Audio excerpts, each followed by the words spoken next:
Assalamualaikum warahmatullahi wabarakatuh. Perkenalkan, nama saya Lutfi Hanifa dengan NPM 442.121.0020. Saya adalah mahasiswa semester 4 dan mengambil mata kuliah analisis dan perancangan sistem informasi. Di sini, saya akan sedikit menjelaskan mengenai dampak teknologi era revolusi industri 4.0. Nah, kemudian di sini ada yang apa sih sebenarnya yang dimaksud dengan teknologi revolusi industri 4.0? Revolusi industri 4.0 atau yang sering disebut dengan cyber fisika sistem merupakan revolusi yang menitik beratkan pada otomatisasi serta kolaborasi antara teknologi cyber. Revolusi 4.0 ini sendiri muncul di abad ke-21 dengan ciri utama yang ada adalah penggabungan antara informasi serta teknologi komunikasi ke dalam bidang industri. Kemudian, teknologi yang pertama dalam pengembangan yang terjadi di revolusi industri 4.0 adalah Internet of Things atau IoT yang merupakan sebuah konsep di mana sebuah objek yang memiliki kemampuan untuk dapat mentransfer data yang ada melalui jaringan tanpa diperlukannya interaksi antar manusia. Nah, dilanjut. Di sini ada dampak positif dan dampak negatif kemajuan perkembangan teknologi. Di antaranya dampak positif itu mempengaruhi beberapa bidang. Di antaranya ada bidang pendidikan yaitu teknologi informasi dan komunikasi atau sering atau lebih kita kenal dengan istilah TIK telah mengubah proses pembelajaran konvensional. Kemudian ada bidang kesehatan, TIK bisa menyimpang rekam atau TK bisa menyimpan rekam medis pasien dan memudahkan pekerjaan tenaga kesehatan. Kemudian ada bidang transportasi, di mana penggunaan TIK ini pada bidang transportasi misalnya di teknologi pesawat terbang, kayak misalnya membeli tiket secara online seperti itu. Terus ada bidang bisnis. Penggunaan TIK diterapkan pada perdagangan secara elektronik atau sering kita sebut dengan e-commerce.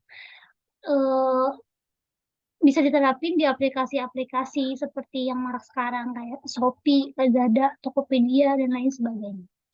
Nah, kemudian ada bidang perbankan. Salah satu kemajuan TIK dalam bidang perbankan itu, salah satunya yaitu adalah fitur internet banking.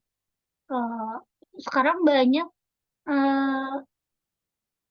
perbankan yang mengeluarkan aplikasi-aplikasi tertentu untuk mengakses atau kayak transfer gitu di digital gitu, melalui digital dengan telepon genggam atau dengan ponsel. Nah, kemudian dampak negatifnya. Dampak negatifnya sendiri itu ada pelanggaran hak cipta. Apa sih gitu ya? Pelanggaran ini meliputi pembajakan software, penggandaan hingga pemakaian tanpa seizin pembuat. Ini tidak baik ya, justru kayak banyak yang disalahgunain gitu. Nah, kemudian ada kejahatan siber, di mana kejahatan ini dilakukan dengan online dengan memanfaatkan teknologi atau jaringan komputer. Bisa dilacak gitu ya. Kemudian ada pornografi, perjudian, dan penipuan. Ketiga hal tersebut sangat marak di Indonesia ataupun di dunia gitu ya. Dan menjadi sisi negatif dari TIK itu sendiri. Bahkan sekarang perjudian kan banyak dilakukan ya. Kayak ya pokoknya banyak gitu. Jangan sampai terjerumus kepada perjudian dan jangan sampai disalahgunain gitu ya, teman-teman.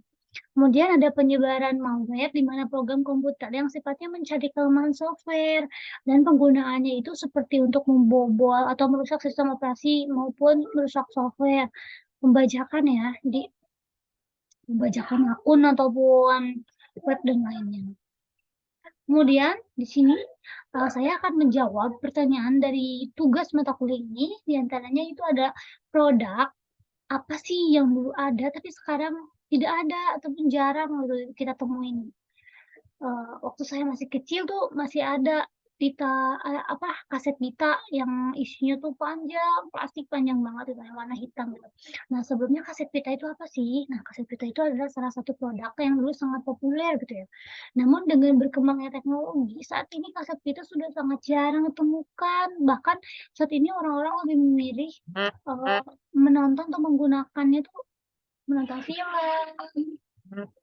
mendengarkan musik dengan gadget di aplikasi-aplikasi tertentu, misalnya kalau menonton film kan sekarang kayak ada Netflix, terus ada Disney Hotstar, dan kalau mendengarkan musik kita bisa lihat di Spotify dan mendengar di situ. Nah, kemudian, saya akan menjawab lagi nih, pekerjaan apa yang dulu ada, sekarang tidak ada atau jarang gitu ya. Nah, di sini saya menjawab pegawai pos, tukang pos gitu ya, yang dulu mah sering nganter-nganterin surat seperti itu. Nah, pos Indonesia ini sudah beroperasi sejak tahun 1960-an dan sudah punya banyak cabang di seluruh Indonesia, bahkan di daerah terpencil sekalipun.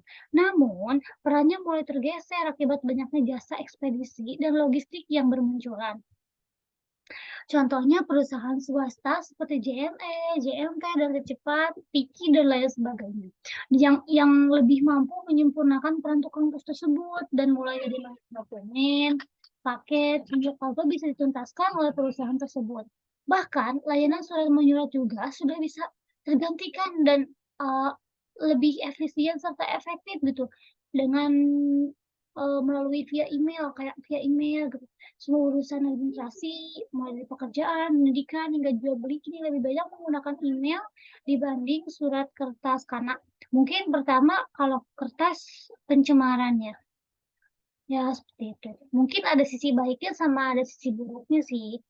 Nah, selain itu juga sisi buruknya peran manusia, jadi banyaknya pengangguran, peningkatan pengangguran tuh sangat banyak. Karena kenapa?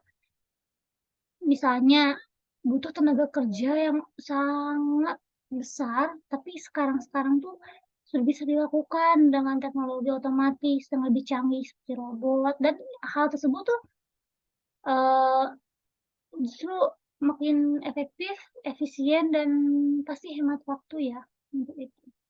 Ada sisi baik sama buruknya sih, dan sisi baiknya itu ya maju, kita teknologinya maju, terus eh, berkembang, menciptakan inovasi-inovasi baru dengan menciptakan ya peluang-peluang usaha bisa gitu, memasarkan, mencari informasi apapun juga lebih cepat gitu. Mungkin banyak lagi daripada itu.